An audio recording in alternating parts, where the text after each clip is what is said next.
पोशाख the क्लथिंग hub मुंढा Selu आपल्या मनपसंत खरेदीसाठी पोशाख मुंढा सेलू। सेलू तालुक्यातील झोडगाव येथील एक 20 वर्षीय तरुणी राहत्या घरून निघून गेल्याप्रकरणी 45 वर्षीय आईने दिलेल्या खबरेवरून सेलू पोलीस ठाण्यात शुक्रवार 6 मार्च रोजी दुपारी 5:30 वाजता मिसिंग दाखल करण्यात आली आहे।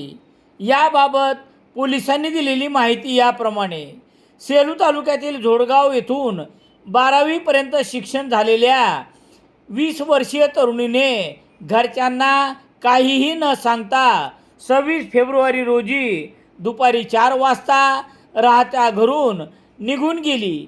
या घटनेनंतर घरच्यांनी या 20 वर्षीय तरुणीचा सर्वत्र शोध घेतल्यानंतर अद्यापही परत न आल्यामुळे अखेर या तरुणीच्या 45 वर्षीय आईने सेलू पोलीस ठाण्यात 6 मार्च रोजी दिलेल्या मिसिंग क्रमांक 8/2026 दाखल करण्यात आली आहे। पुढील तपास पोलीस निरीक्षक दीपक बोरशे यांच्या मार्गदर्शनाखाली पोलीस हवालदार ज्ञानेश्वर जानगर हे करत आहेत। इंडियन एक्सप्रेस वृत्तसमूहाचे मराठी दैनिक लोकसत्ता सेलू शहरात मिळण्यासाठी Ram Sonone, Balaji newspaper agency, bus stand, Selu.